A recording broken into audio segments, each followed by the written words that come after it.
Now we have sound. Yes. So just so you know, you're not on camera, but your voices are. And thanks to everyone who is watching via live stream, and there'll be a recording.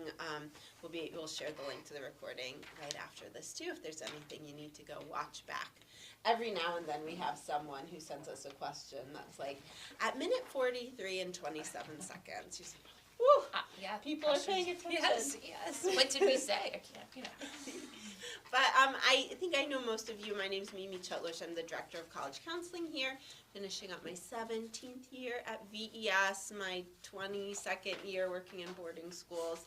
I have a daughter who's in teaching English. I teach the 9th grade critical thinking class, which I love so much, and we'll talk a little bit more about.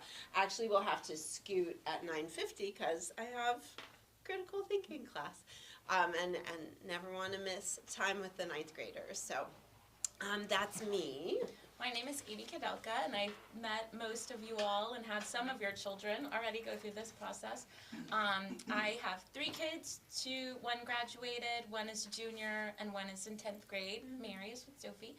And have been at VES off and on in different roles, all mostly college counseling since 2001. And so Mimi and I are really old if you add our time together as far as experience. And we both served dorm duty on the senior girls dorm, which is super helpful, especially during college application season. Yes. And I'm Matt Porter. I'm new to the college counseling office this year. I was in admissions last year. This is my second year at VES. I'm also the dorm head in Randolph, which is the junior and senior boys dorm. I'm the head football coach as well, and I'm also the coordinator for the Ellison Scholars Program. And not to embarrass you, Matt, but Amy and I say, like, we used to sort of flatter ourselves and think we were, well liked amongst the student body, and then we saw how many students come visit Matt every day, and they're like, oh, is Mr. Porter here? No, okay, bye. No, he does also. I know his secret. He also keeps a really good candy stash. No, stash. he has taken that stash from children who have too much candy and stashed it. So it's like reverse. It's too much candy, so I keep it to hide it. You're robbing Peter to pay Paul. Yes. You got it. Robin Hood. Yes. So, I mean, we really strive, and part of the reason we're involved in the 9th grade ARCH program is to get to know the students from the very beginning. Hello, how are you? There's still chairs right there. To get to know the students from the beginning so they're comfortable with us, comfortable asking questions. We're so excited about this new space. We just moved in, was it right after? Spring break? Yeah. So, or is it? Before spring break, yeah.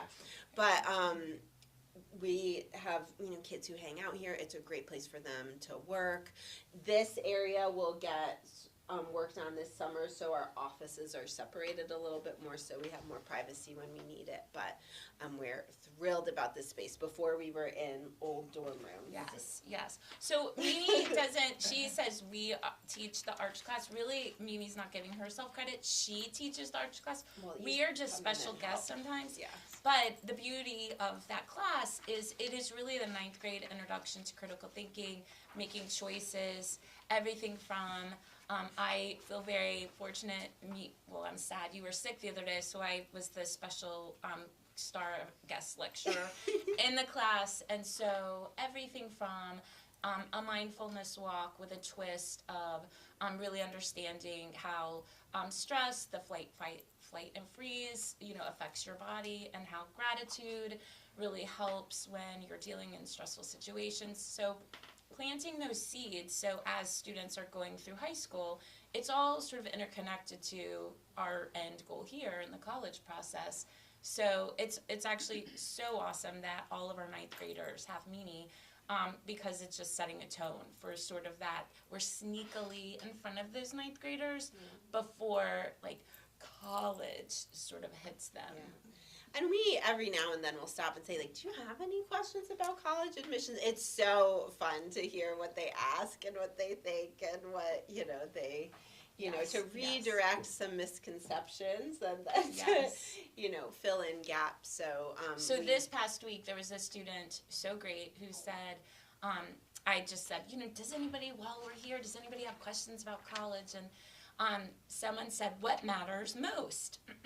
And I was like, perfect. of course, grades, you know, the grades matter, and you all have control of that your freshman year, and it builds to 10th grade, and the student said, but the 9th grades matter the least. Right? And I was like, I'm not sure how many times you all say this, and we all are your partners and say this. Somehow I think that just is that in the back of the minds, like, it doesn't matter as much. So we enforce that it actually matters a lot, and it, you know, it does build, and for schools that are looking at straight GPAs, it's equal. Yeah. So the answer to a lot of questions is it depends, and that's sort of why Mimi's in this class, to kind of vet that out. Yeah, yeah, it is. And we tell them you still have so much time to write your story, right? And if the first semester isn't exactly how you want it to be, there's so much time, you know, to turn the ship and, you know, get things the way you want it. But yeah, colleges The see questions all are the really grades. They're so cute. So I hope you all got this handout, and also Jenna Vermilia, she'll walk by and say hi. She is our testing coordinator. If you see emails from her or messages in the newsletter, she's great about making sure information gets in the newsletter. Make sure to pay close attention to those, especially next year as your kids start taking standardized tests. But we put together this handout. It makes me think, did you guys ever obsessively, like when you were pregnant, check Baby Center, like all the developmental? Yes. Is this? I think this is kind of like that, like in terms of like what's important now are the things you get from the pediatrician. But time flies. Time flies. That seems like not that long ago.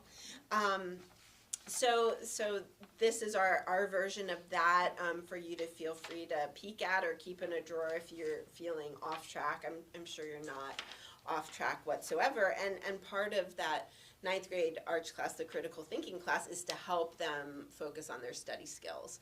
And we spend the first several weeks talking about brain science and how to use their time to the best of their ability to prepare, to get to understand themselves as learners.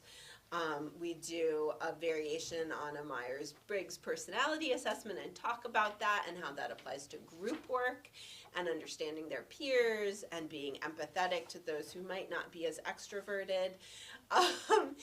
It's as most 9th graders, and I guess the society in general, is sort of 3/4 extroverts in this 9th grade class. So we tried to be empathetic and more thoughtful about those who might not want to with answers all the time.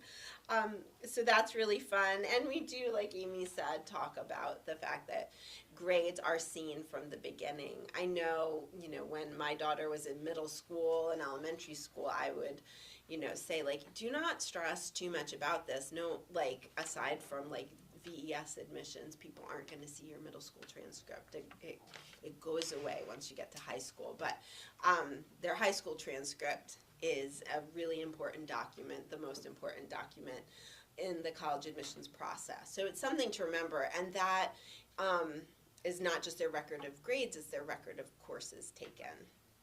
So as the years go on, thinking about what the right classes for students to take year after year is really important. There aren't a whole ton of choices moving from 9th to 10th grade. There are some, and I know we've talked to some rising 10th graders, 9th graders about their schedule, which is great. We're always happy to do that. And you should know too, VES schedules are sort of set in very wet concrete even into the summer. So Charles Watson's our academic scheduler, and he uses students' initial requests that they've made with their advisor already to sort of form the backbone of where classes fall in the daily schedule. But if changes need to be made, they usually can be made, unless it's, you know, a class with just one section and it's at the same time as another required course. And this is really the first, you know, schedule for 9th into 10th is the first time your kids really have choice and agency in other than maybe choosing a language if they hadn't already chosen a language. Now it's potentially an AP class or 2 AP classes in some areas. And that sort of is a bigger conversation with the advisor, teacher recommendations. we're included. And sometimes, we're partners with parents and the student wants to sort of overface and wants to, I want this, this, and this, and I know by the time I'm a senior, I need this, and there's like a little bit maybe more anxiety, and I have to do this to get this. So we're there to say, whoa, hold on, let's just plan it out over the next couple of years, and this is what it looks like. Or, you know what, maybe you might want to challenge yourself in this area and you were recommended. So all of our kids are coming from different sort of perspectives and they have different mindsets in this process. And so we really sort of shout from the mountaintop, like, balance. Some kids need to be told, like, really don't stress out about this, while others, we, don't want to say stress, but there's more of sort of we involve advisors and coaches and, like, now's the time, like, put in a little bit more, Yeah. I think that's sort of, we're coming at it from different Yeah. places. Yeah, as you all know, every kid is different and unique. And some need to be pushed and some need to be like, oh, that's too much. But again, the two most important factors, so grades and then the rigor of schedule, are the two most important factors that colleges consider when they're making decisions. So it is important, but the last thing you want to see a student do is feel like they have to take such a challenging schedule that it impedes their ability to be successful in those classes. So that's what we're always looking for. And a question that pops up a lot when this topic arises is like, well, is there merit in just crushing it, like earning the best grades in non-AP and non-honors classes? Like, how does that play out in the college admissions process? And I'll say that doesn't happen a lot here because we do advise kids who are doing really, really well in their classes to challenge themselves. But we have had a few examples of students who just say, I am not interested in taking AP classes despite the fact that I have a 95 GPA. Like, we had a student a couple years ago who was in this situation, and her college options played out in surprising ways. There are a couple of schools who seem to think that was fine, and others that we would have thought she would have been admitted to that she was not. So, like Amy said, it depends is usually the answer. But that was, we had to support this student because she was like, that's how she wanted to do it. She did not want the stress of AP classes. She's not interested in that. Tried, did not enjoy that. Just wanted to do really well in classes that were comfortable for her. So, like, respected that a lot. It was interesting to see how it played out. She ended up with great options, but not as many options. And it depends, I think, is really important. Conversely, we can have students that, and I'm sure all of you all are savvy customers and readers and hear the news about college admissions, and every year, here it is, it's this way and this way, and competitive, and our kids can do everything they can as far as rigor of academics to get the student in the ballpark of certain colleges, and there's no guarantees, right? So we really look at each individual and think what is best for you in this moment. And we do have kids that look at their college list sort of maybe their junior year going into their senior year and think, do I need to have a schedule like this, or can it look like that? And so, the conversations keep continuing, but we do look at scheduling in kind of the next 3 years, sort of, instead of just year to year. Yeah.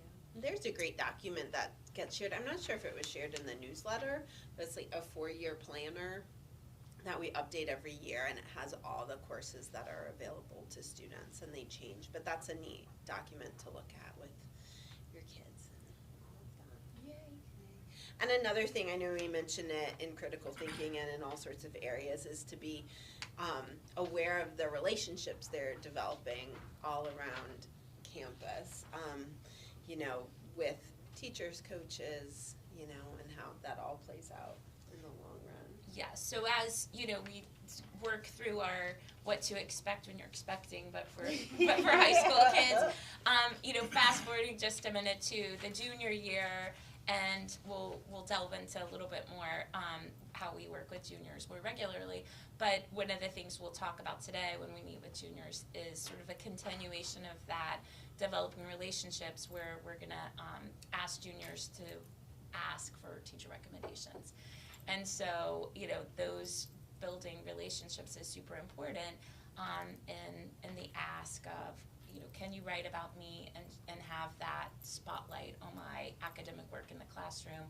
And certainly we all know teachers probably are, I wouldn't say more willing, our teachers are super willing to write and write beautifully, but a letter shows more depth and authenticity of the student when they know the student more and those relationships are developed. We talk a little bit about, in 10th grade, when we met a couple of weeks ago, we used are you the student sitting in the back of the class, sort of with your head down and maybe snoozing, or are you the front row, student, and how are you perceived, So I think that building relationships is really important. I'll say that's one good thing. In 9th grade, there's so much time for stories to change. And I think for faculty, a lot of their favorite stories are a student who might have been a little bit of a mess at this time in their VES career, but then turns a corner or is inspired by someone or, has a counselor in their dorm that changes things. And you can see so much growth that way, which is really fun. I think it's a big advantage of a community like this that we get to see all of that unfold. And we hear that in counselor talk sometimes. I when know, students are trying to tell, they're telling their own story of then I think of Riley had sometimes, and his counselor talk was the 9th grade Riley versus the 12th grade Riley, Yeah. and he was like, I was the person in 9th grade I wouldn't want to be friends with now, but it was his sort of, which really is the whole college process and the story and the narrative that students, we're kind of skipping ahead to the senior year, but that is, all part of the story here. Which we love. So we do, another thing we do in critical, and just so you know, most colleges don't ask for a resume. The application has a separate activities section, so they'll use their resume to fill out that activities section. Some let students submit it optionally. Hi, Steve. So yes, but we have them start a resume that they can keep editing all through their VES career, and very often after, it's very fun when we see, our students in college and beyond hopping on their Google Drive and editing their resume that they started in 9th grade. Yes. At VES. That makes me happy. But we do that just for them to see opportunities to get involved in the community. And it's important to know that, when it comes to college admissions, it's not just official titles at school or school-run organization. Anything they do, hobbies they have at home, if, they've taught themselves how to play guitar using YouTube videos during COVID and kept it up, that's fantastic. If they take apart computers and put them back together, wonderful. If they do a great job of checking in with grandparents every weekend. Or drive their siblings and have family Yes. responsibilities, that is, that's really important. So we really try to have our kids understand their story and their activities are well beyond that academic, that academic day. Right. We do, as we're working on resumes, we do a values inventory. That's really interesting, and I think we come back and try to give it again to sophomores and juniors, but they have a whole list of personal values to look at. And you start okay, you can only pick 10. They're oh, so hard to pick 10, because they're all good. Most of them are desirable traits in some way, so it's hard to pick 10. They do that, then we're okay, sorry, but that 10 has to turn into 5, the 5 that are most important to you, and that's painful again. And then it becomes 3, and then they have to pick the 1. They can keep the 2. Values come through in the ways you choose to spend your time, right? And because they're what's the good thing to do? What do colleges want to see? It's colleges want to see you knowing yourself. Well, first we say it depends. It depends. And then... Sorry, you're right. It depends, but most often Yes. colleges want to see that you know yourself and are exploring activities in areas that are sincerely interesting to you. So, you know, if your relatives or, Yeah. you know, or relatives or, Yeah. you know, helping. And in other connecting, areas. sort of connecting that through, Mm, because thank you. because this process is all interconnected. But in the work we do with seniors, that we're planting the seeds all along with the college essay, sort of one of the activities and connected to the values is also objects in their lives that might be related to their values, that can be talked about in a college essay. Tell a story. And so. telling, right, the memoir, which is so fun, and sort of one of the reasons when we're meeting with kids right now, we're asking, you The know, juniors. the juniors, Yeah. what are the, you know, the things that you would need to pack in your backpack if you had to get out of your house quickly, you know, and so really trying to tie that in with what is important and having the students understand these things are related. Yeah. So I don't know. And again, with ninth graders, sometimes you see some are like, oh, and others are like, when are we done? But it might be good to talk about with them. I just have thinking about what they picked after too, right? Some are, you know, friendship, music, money, competition, and it's all that. Like it can all be good, like you know, good. It's all good and valid. So it's fun to talk about with them too. But yeah, if like money and competition, like there's the stock market club, like maybe try that next year if that's interesting to you. So And this is the first, you know, time where some of your students can have summer jobs, yeah, and we talk to students about, you know, what are you doing during the summer? How are you spending your time? And it could be, I'm doing nothing. I just need to rest. I just need to be away from school. I want to go to the beach, live at the beach, or I'm going to work at the pool or work at the snack shop. And any of it is good. You know, the point is to do something, you know, outside your classroom, you know, day. Playing video games all summer, you know, could be like restorative. becoming nocturnal. Right. Probably not great, but maybe, you know, finding meaningful things. If it is like a sport, a travel sport, or you know, whatever. It doesn't have to be anything huge.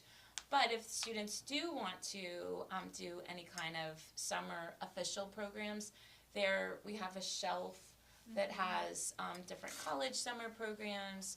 Locally, we have, you know, Lynchburg offers, I think, like an anatomy camp, and there are different things that. Centra has a camp. It's hard though yes. for rising 10th graders. There aren't as many options Yeah. as for, you know, as they get older in terms of academic summer opportunities. There are not as many. And then just not given their age, Right. you know, with employment, there's not as much too. So it's a little bit of a tricky summer. Yeah.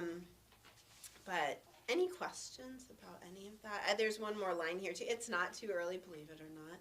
Like if you're going on vacation and there's a college in the area, just swing by, go on campus and see what it's like. We always use college campuses as, you know, our stops on big driving trips, and we'll like walk around for an hour and go to the bookstore and see if we can get a snack at whatever's open. So some kids, you know, when they're applying to colleges in their senior year, they haven't spent time on a campus, so it's all very kind of surreal to them, and especially when they're thinking like big school versus small school. There's an assumption that all small schools are as small as Virginia Episcopal School, which is not true. So it's great to do that if they're up for it. If they think that's the worst idea in the world, then don't, because then it's going to be a struggle and probably not fun. And But a college you know your will kids look, about that. yes, a college can look very different to a rising 10th grader than it Yes. does a rising 12th grader. Mm-hmm. But I would say our seniors, probably we hear year after year that if there, you know, is any kind of things they could tell their younger selves or things they might do differently, it would be visiting colleges, you know, and that it is what it is. Some of our students can't get to campuses, but there are plenty of ways to do that virtually. A positive of COVID is, you know, pretty much every school now has a virtual visit. So there's lots of ways to get online and at least see what the school looks like and learn a lot about what different programs are offered. One thing that isn't on here, so if you have a pen, if you want to write it down, that I think we can't talk about too much is social media and management of that. I mean, it's such a complicated and tangled topic. And there's so many reasons to focus. Oh, good. Yes, please get more coffee. There's so many reasons to focus on, making smart decisions with social media. For some students, the reason that does seem to inspire them more than others is that in the college admissions process, colleges will look up kids and see what is out there on their accounts. Many students have open TikTok accounts, Instagram pages, and you can find a lot on those. And when we go to conferences and speak with college admissions offices, right now, the number one reason by far that positive admissions decisions are rescinded is because of terrible or unkind decisions on social media. And it could be that the college found them. It could be that someone sent it anonymously, right? Like, I have not heard of that in this community at all, but I have absolutely heard of it in other school communities, that a student or parent forwards something that a student posted that's inappropriate to the college, and their offer is rescinded. Did you have a question? Are they using it as a way to find depth and authenticity in what they're receiving? And so is the absence of social media a negative? That's If such a done good right, question. or- So I think there are a couple of applications that I saw this year. So students have the main common application, and then the different individual colleges might ask for additional supplemental information. And there are some that say, do you have I don't even know the right like a link. YouTube or a link or some kind of presence on social media you'd like to share with us. And that's great if students have sort of built this, or have a history of, they've worked on this program, or they've built this and they want to share, this presence at this platform that they have. For sure, I think we had a student who did podcasts, and so wanted to share their podcast, and they were interviewing coaches. I'm thinking of the advanced studies, and that was a wonderful thing to share. It's interesting that you asked that too, because as we remember the Varsity Blues scandal, things that were modified, and I think colleges are savvy. They're some schools get so many applications. There's not time necessarily to look through everyone's social media, but there are smaller colleges and schools that do have. I think we just we talkers have an assembly with Rachel Porter and Julia Lippman about kindness, bullying, digital bullying, what that all means, and so we come at the social media from a respect. I would say to your question, that best possible scenario is that if a school looks up a kid, there is wonderful stuff out there that aligns with everything that's shared in the application. So the best thing is to have that positive social media presence. The next best thing is not to have a negative social media presence. And the worst thing is to have all this stuff out there where you're singing along to songs with, that you wouldn't want your grandma to see you singing along to. And in general, if students are asking, I just always say, just have everything private. That doesn't, and then there's usually private, and then there's the side stories, or the whatever they're called, my story, the Finstas, and all the different things.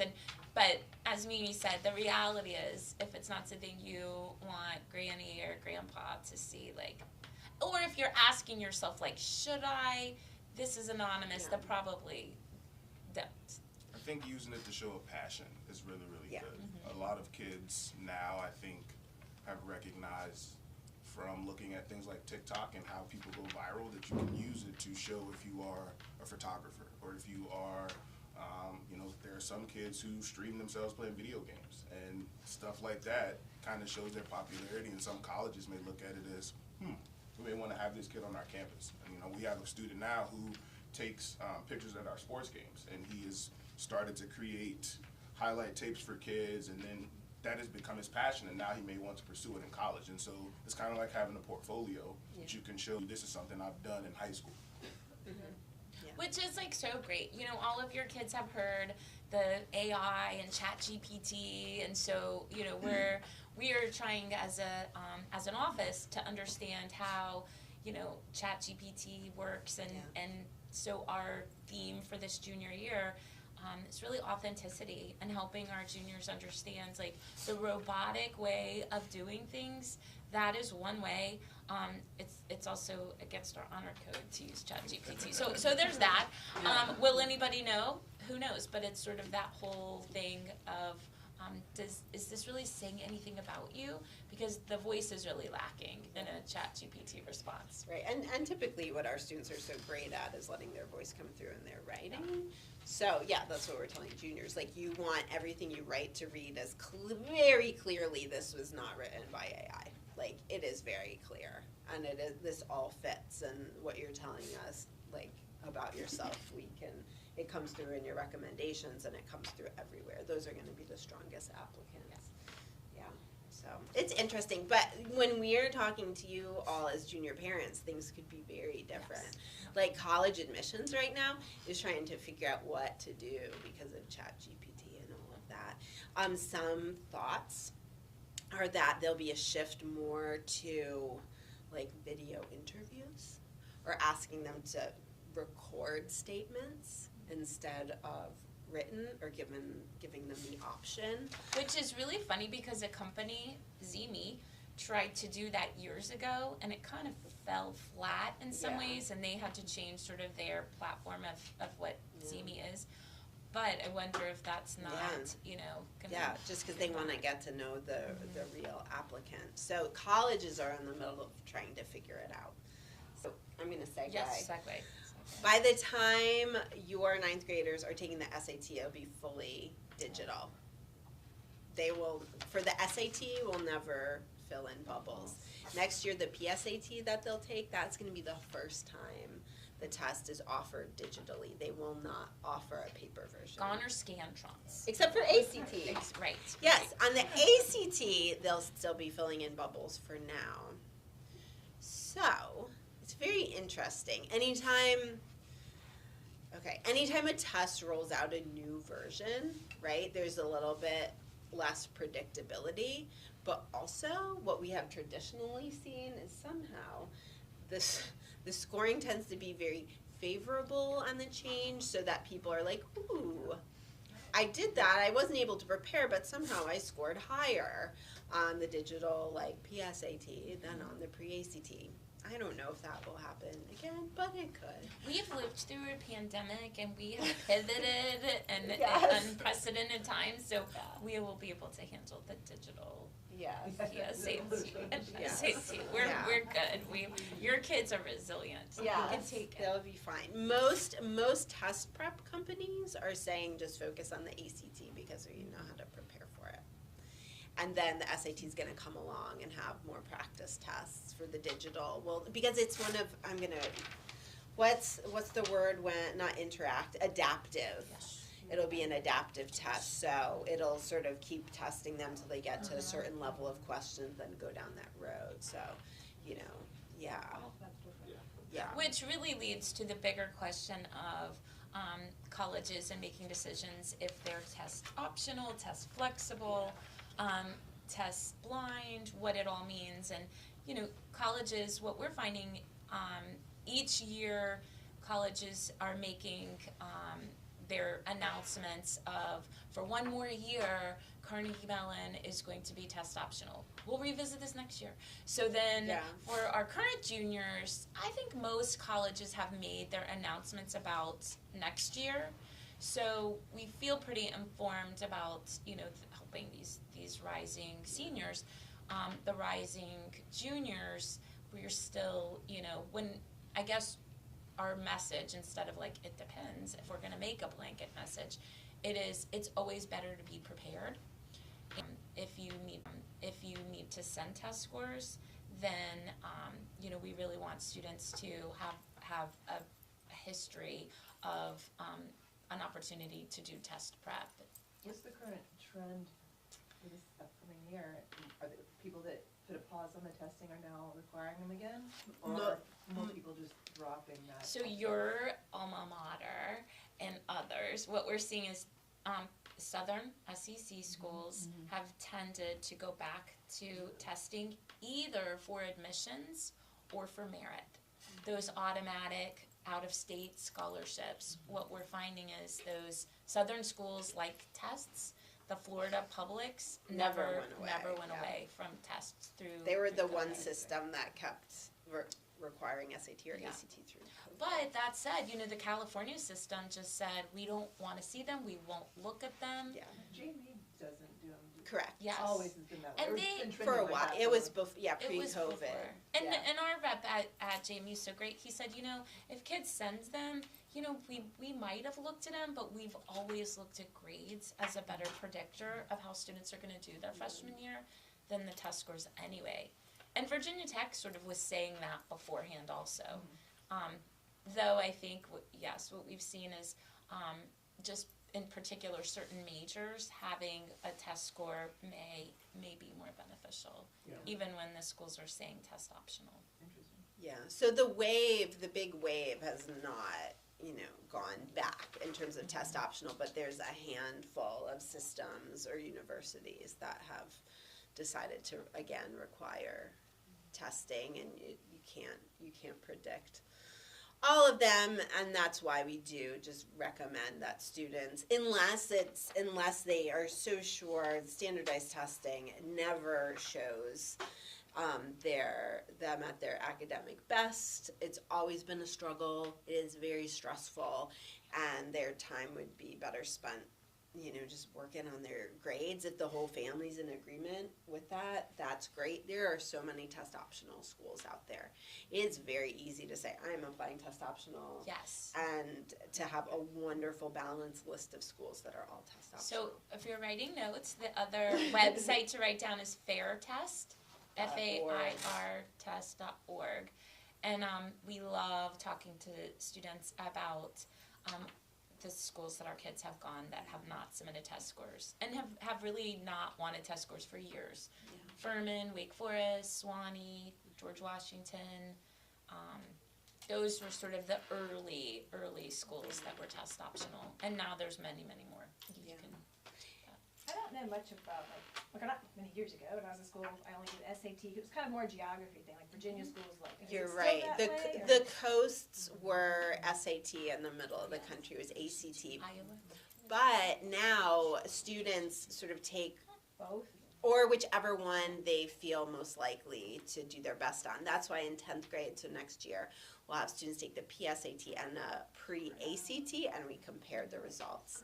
Yeah, the structure of the ACT, some students just like it much better. It's, on the SAT, you go back and forth between like the English and the math, the English and the math. I don't remember. Yeah, You did, yes, the fair ACT enough. just goes reading, math, science. You do it all in a big But chunk. the point Well, is, organized. doing the pre next year, but A third of our students sort of lean more towards an SAT, favorable for SAT, a third ACT, and then there's just the equivocal, for some it's been that. Yeah, so you in late May, early June next year, you'll get a testing recommendation from our office comparing their results on those two tests and, suggesting which one looks like it'll be. So are The best most version. schools taking either one? All Yes. schools take Oh. either. Yeah. And which then is there's nice. some schools we love. We'll take none.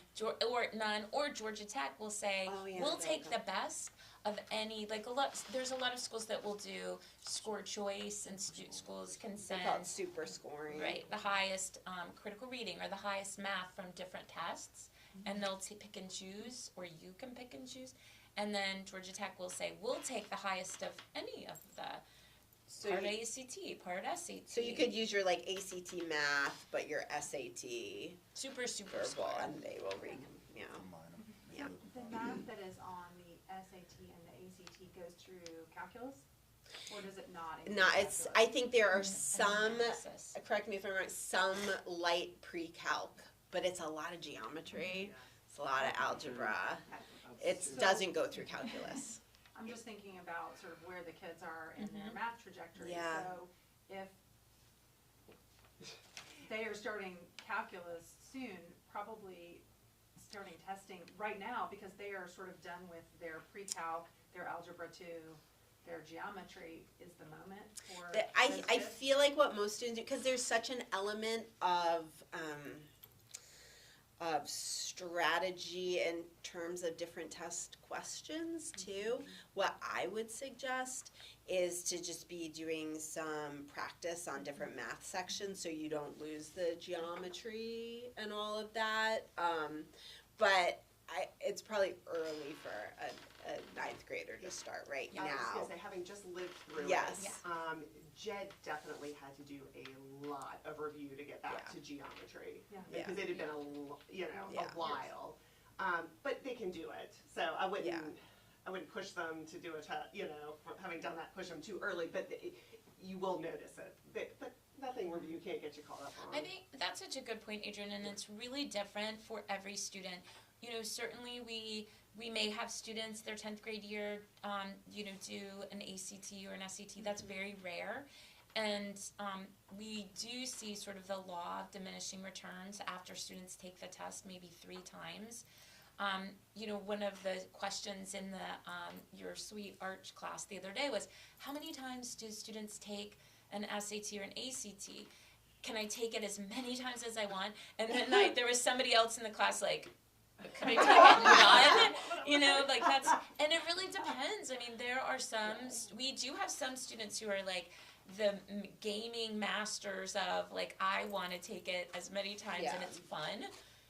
That never would have been me. It makes them very anxious thinking about taking or having a score in 10th grade and then that being the focus for the next 2 years of thinking like, I need to do, where it's like time might better be spent but like focusing on grades in 10th grade and then, maybe the summer after 10th grade having that first test or the beginning of the junior year. I feel like Yeah, we suggest that they take either one SAT or ACT by the end of the fall semester of their junior year. One by then. Yeah, and usually they'll take a second in the spring or maybe in June once they can, review geometry and, not have homework also. I did find that the summer testing was kind of awesome because he Yeah. wasn't trying to balance his classes with a review session. Yeah. I'm not sure he could have done sports review and, class. So there Yeah. are summer options. That was kind of great for our family. And what's another wonderful thing that COVID gave us was Zoom, and there were already some online platforms for test prep, but certainly now we have great resources that many of our families have used that we could share. This year we've partnered with Mindspire and offered free prep for our juniors, and it's. The timing is really, it's all about the timing. For our kids that are heavily involved in a spring sport right now or a winter sport, it just didn't work. And then other kids, this is really the best time. So it's just each, student is very different about when that works best. And what pretty much every test prep company will tell you is the best way to prepare is just to take the practice tests, look at what you did wrong, figure it out, try again. And that's whether you were to hire, the best one-on-one tutor who would sit with you and go over stuff or do it on Zoom, or a student who's just motivated to get the darn book and do that. It can all work, but that's that's the pattern that works if a student's like really trying to make significant gains on their scores. And that's what, which I totally understand. It's an investment, and when I've met with families talking about whether or not to do this, because it is from free to $10,000 or more, right? So it's sort of like how I really think you've got to look at it as investment, not only financially. What's the return going to be? Yeah. And there are great returns for sure, but also it's an investment in time, and it's really not worth, I think, any sort of financial investment if the student is not going to do what Mimi said, the homework. And part I is so will key. share, you'll see, soon enough, the list of schools where the senior class is going, and it's like a wonderful group of schools. You can look at that, and when, especially the, name recognition schools, about half of them were test optional applications, so that's nice. Yeah. So those schools who, that are test optional, their merit is still very much tied to standardized testing, is that correct or no? No, a lot of them are not. Okay, good. Yeah. Some are, the SEC schools Uh-huh, are, but most of the smaller liberal arts schools, or not tied to merit. right, and then the super selective schools, they don't give merit. Right. It's all need Well, based. and that was my next question, is when you're thinking about some of those southern SEC schools, that there are some who you get merit out of state if you have a certain score. Yeah. How do you find those? Because I find that Clemson, for instance, won't give any merit, Yes. but Ole Miss will. It's Right. just depends. Some schools, and we love the transparency of some schools. You go on there and it's very clear, Like out of on state the and website, state. if you go to Yeah, merit and others, scholarships, yeah, it's almost other- like a grid. Like And if they'll you have this outline score, it, yeah. Okay. Mhm. and others, and I'm gonna guess that this may happen. Other schools that had that information on there might be moving away from being so transparent. So University of Tennessee this year was sort of our example of things can just change in an instant. The school went from 20-something thousand applications to close to 40. And with a nice transparent grid of merit, it's an automatic acceptance if you have this, and an automatic merit if you have these things. Unfortunately, the school wasn't able to offer and honor that because of the unexpected, leave-in applications. Do y'all still Yeah. have that niche website, the niche? That's what I remember with my big kids. That was so fun. It was. Oh, you right, know you- what I'm that was talking about? Where Navient. you would look in Yes, the plot and you could yes. see Yes. the last 4 years. Or Yes, 3 years. yes. If you have this SAT and this GPA, Yes. this is how many people from BES got in this school. Yes, we have a new platform that does the same thing. That's Okay. called SCOIR, SCOIR. Okay. And Will you another share one. that with us later? Yeah. future years? Yeah, you'll get it. That's where, when you find that testing recommendation, it'll be on there. So you have to log into there to get it.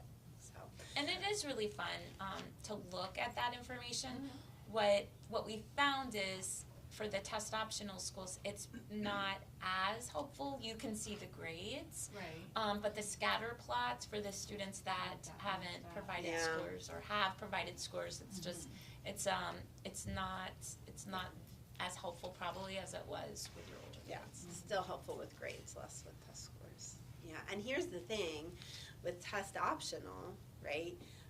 Scores at most schools have climbed up and up and up, because the rule of thumb is don't send the scores unless they're at or preferably above the median of the previous admitted class, right?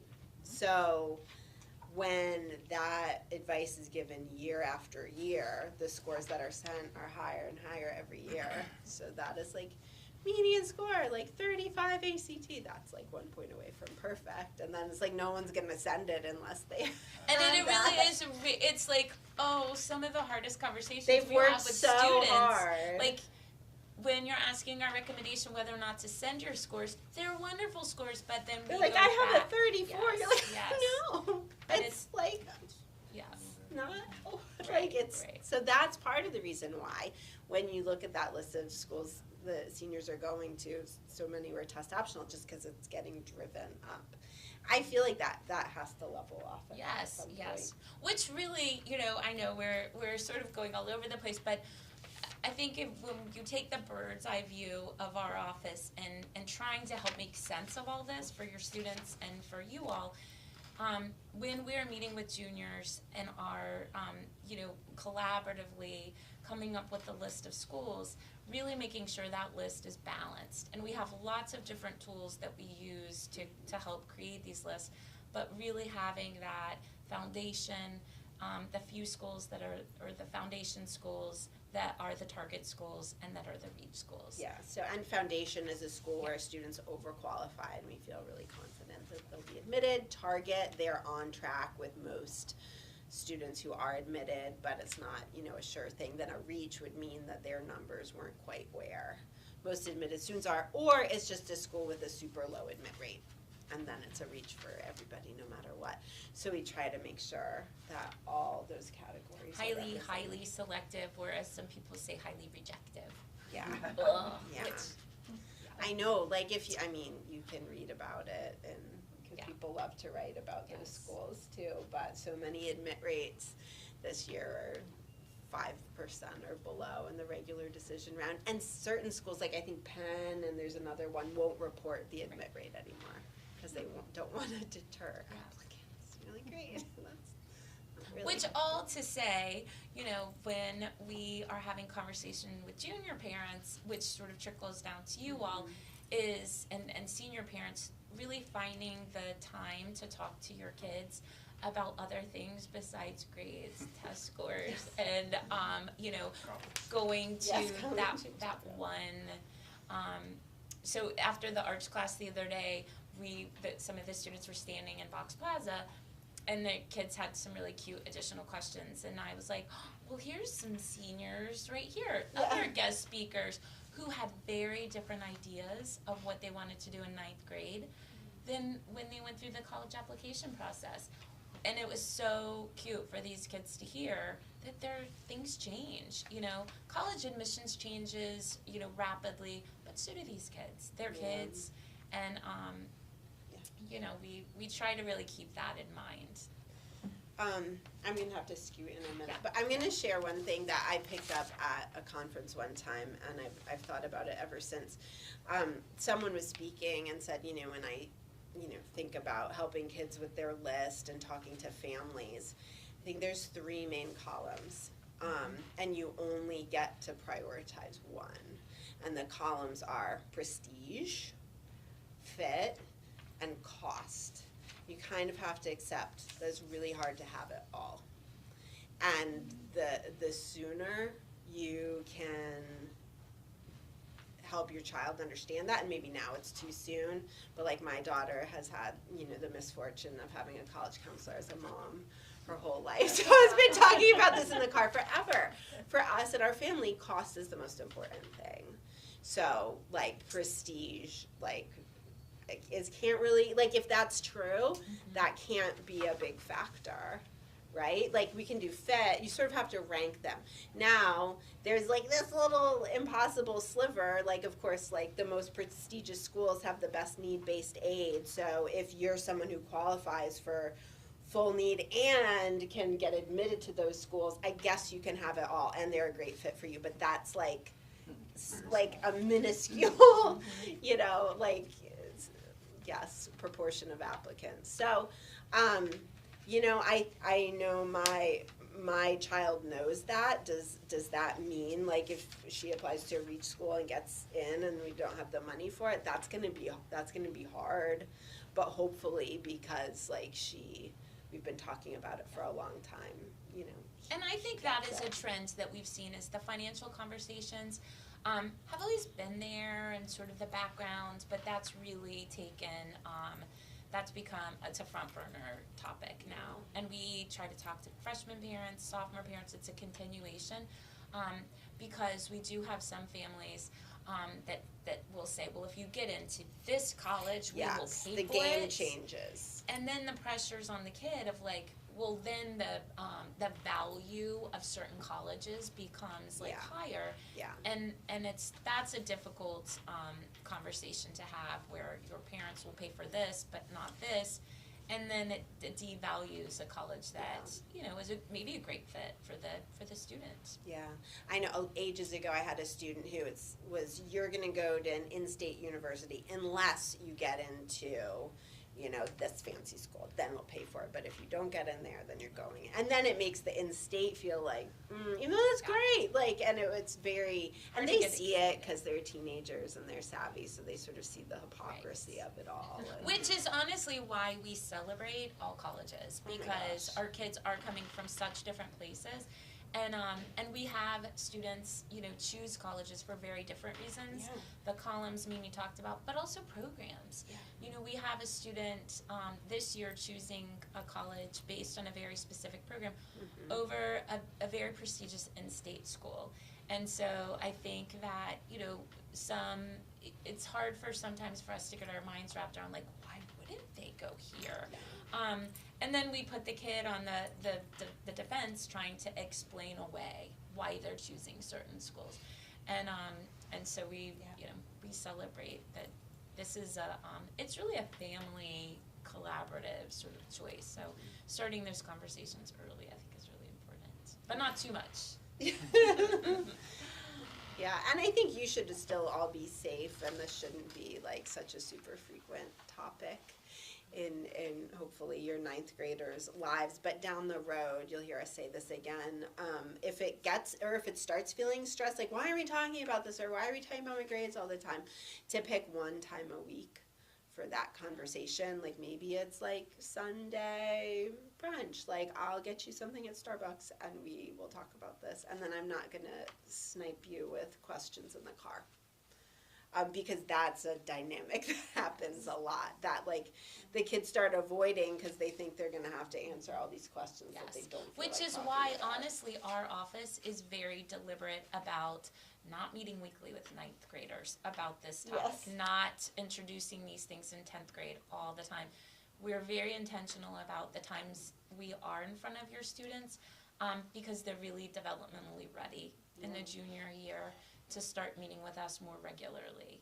And that's when we have so much fun meeting, weekly, bi-weekly, in big groups, small groups. We're meeting juniors today as a big group. But it's a much more deliberate time that we spend with students, so they don't feel like, we don't want them to run away and hide when we're going through the college process. We love those relationships that we've built over the course of the 4 years. I mean, I think we've covered most. Do you all have questions? You were great in asking. Okay, I'm sorry. I do have one. Have you divided up the class yet? So, like, if I have a question about Campbell, do I just send it to all of you, or do I have a certain? Send it to all of us. Okay, Send perfect. us, yeah, Awesome. yeah. Yeah, we have a vision we're trying to get to, where if we get one more of us, then every student coming in will have their college Yeah. counselor I from just the feel like if I had beginning. a question about Jed, I went to you. Yeah, But, yeah. Traditionally, we make that. We just did that for the junior class a Okay. couple of months, and we Yeah, have just a send it to vision. all of us. Great, thank you. So we talked about like grades and testing, activities. Like I know they want to see a well-rounded child, and sometimes I feel like with the sports, it's away. They get back at 9 o'clock. Yeah, It's hard to do much. yeah. Yes, and at a boarding school or a school that expects students to do 2 hours after school, we talk about depth. We talk a little bit about depth, not breadth, for students. When Mimi talked about building the resume and talking to 10th graders, choosing those things that maybe they're sincerely interested in. And if it is business, or if, the conversations we're having with students about serving in the community, have they gone to Lynchburg Grows? Are there opportunities? Quite honestly, it is hard for our kids to do community service. Over COVID, we kind of had the bubble on students, as did many of you in your houses, so there wasn't a lot of opportunities. We are adding, in the 9th grade class has done, I think, 2 community service opportunities. And so, we talk to kids about finding things they're interested in. And there's, from a leadership standpoint, there doesn't need to be a title. You know, it can be, you know, something we're seeing in their homes or something they're seeing on a team. There doesn't need to be a designated captain position for us to see that students are leaders. Commitment goes a long way. I visited a college in the fall, and their head of admissions basically said, we want to see that kids are committed to something. You know, they would rather see a kid is committed to 4 activities than 12 activities, because it kind of shows what their passion is. And so a kid that maybe because of sports, they're gone, you know, from 5 to 8 p.m. doing the same sport, but that shows the school that this kid finds a passion, and then it's something that they're going to work towards and work towards improving in. So it does go a long way in terms of showing the school who a kid is, and it goes back to that authenticity piece, because now we're seeing a kid that is saying, these are the things that I'm interested in, and I'm not going to do this just because it may look good to this college. And I think our students, you know, on the Common App, there's the 10 spots to sort of list activities. And some of the students, when we're meeting with them, feel a little paralyzed, like, I have like one, what do you, like what? And then, though, once we start talking about, well, how do you spend your time in the fall after school? Okay, well, I play football. In the winter, well, I play basketball. In the spring, I play baseball or lacrosse or soccer. And then, I have 3 things because or I do the play, or I'm in the robotics club, or I play an instrument and I'm on vocal ensemble and I do glee club. So all that sort of, the list kind of builds from there. Most of our students are, you know, maybe not in necessarily a club, but they may have done some things with the badminton club this year and they like that, and next year they're going to be more involved in their clubs. Have you thought about, you know, these things? That commitment, are they looking at the depth of that commitment as a transition into their community in that same picture? Or is it okay if that commitment is diversely, you know, a 360 or 180 from where that child was? Say my child in agriculture, and she's completely committed to it now, but then come senior year, I show my passion and my depth, but I'm not there anymore. How's that going to translate? You mean translate as far as like the going to college, there's nothing at this college that's going to continue with my commitment? Right. Are they looking at that commitment as it's going to keep going in that fashion in our community as well, or? That's a great question, Wynn, and I think if the student, so for a student that is heavily involved in agriculture and is really interested in applying into a college agriculture program and has this depth of, oh my goodness, like, of course this is a sincere, okay, so for example, NC State. Students maybe are interested in NC State and have grown up on a farm, have worked on a farm, have done these things. It is a very natural major to say that they're interested in NC State, which, by the way, there are some schools, it's major matters. NC State is one, Clemson's one, Virginia Tech. So students have to apply into a certain major. In that situation, there is a whole development and a history of that area. And so for students that may try to game, be strategic, like I'm going to put agriculture because it might not be as selective as business, but there's no agriculture past. The colleges are very clear in knowing. So from that standpoint, it's very helpful to have that. From a standpoint of like a student who's done this because they've grown up with it, but maybe I'm not interested in doing this, it's still wonderful because it shows a passion and a commitment to something, you know, their whole lives. Does that answer your question? So the ease of transitioning from, let's say, you use the agricultural college and you have that passion, but can you switch? Oh, at some schools, yeah. So every school's very different, and like I think I want to major in this, and then I'm here, and this isn't what I want to do. Then yes, schools can change. Even though you are admitted on this track. So it's going to be different at different schools. You may have to stay on the track for a year. Other schools, you can change right away. But for the schools like that have quotas and filling, you know, their certain majors, it's tied into how many faculty they have, and it's tied into like engineering. the You greater. can't, like, apply to tech and then switch. Right. in Yes. sophomore year Yeah. into engineering. You can do the Accepted. opposite. You can apply into engineering and figure out that's not for you right away, and transition into maybe one of the lesser restrictive majors. But it's really every school is different in how they look at majors and colleges. Virginia, for example, you're applying into the School of, and so the School of Arts and Sciences has all the humanities, whereas the School of Kinesiology is very specific, School of Nursing, School of Engineering, and Architecture. They have the 5 different schools. Any other questions? You guys, thank you so much. And the question that one of you had about asking a question, I think, is it collegecounseling@ves.org? Is an email that gets to all of us. Yes. Oh, awesome. Yes. Yeah, I think that's. But thanks, you guys. Appreciate it. Yeah, so we can get everybody, 'cause I was used to, having just had Jed, I knew who, the dad.